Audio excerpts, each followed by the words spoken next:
Thanks guys and welcome to Western Perspective. I'm Dylan Webstone. Perth's population is growing at unprecedented levels, with the number of residents set to soar past 3 million people within 30 years. The state government has introduced plans to support Perth's growth, development and environmental conservation during its population boom. But there are concerns it will come at a cost to wildlife in WA's natural environment. So are Perth's development and environmental conservation plans adequate in the face of its population growth? And is enough being done to protect WA's native flora and fauna? Lucas De Paz investigates the urban development controversy surrounding the Green Growth Plan. It's a plan designed to support Perth's population growth and protect the environment over the next 30 years.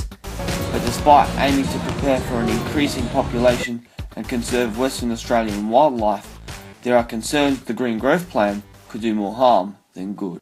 You're looking at long-term planning for both, in this case, urban and industrial development, and also for conservation. The population in the Perth and Peel region is predicted to grow to 3.5 million people by 2050, but conservationists are worried urban development plans will harm WA's native plant and animal life. Unfortunately, the Green Growth Plan falls short of our expectations. World Wildlife Fund Species Conservation Manager Meryl Howley is concerned about the effect the Green Growth Plan will have to the Perth and Peel region's natural environment. There certainly will be impact on other threatened species, and there's issues around environmental flows for ecological communities, and there is a range of issues. She's particularly concerned about the survival of the Cantonese cockatoo, its numbers expected to decline in developments, which includes clearing of the woodlands north of Perth. Modelling shows, basically, with what the government's proposing, that there'll be a 50% loss in the number of birds that occur here on the plain. WA Environmental Defenders Office Solicitor Patrick Perlman says problems also exist in the process addressing urban and environmental impacts of the plan, affecting planning and discussion.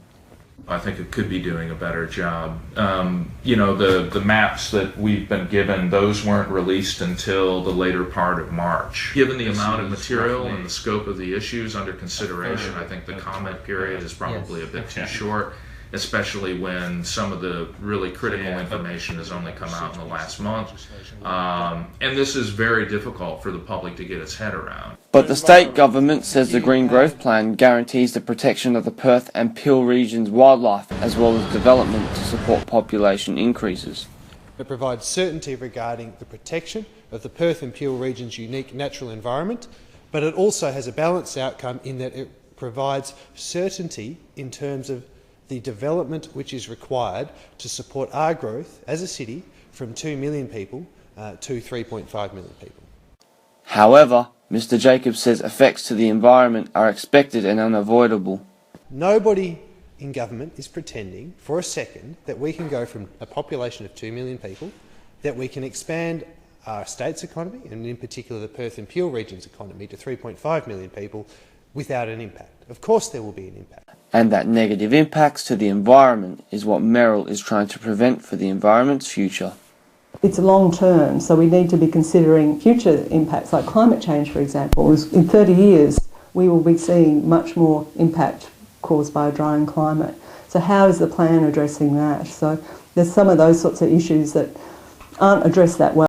And that's the program for this week. Until next time, good night.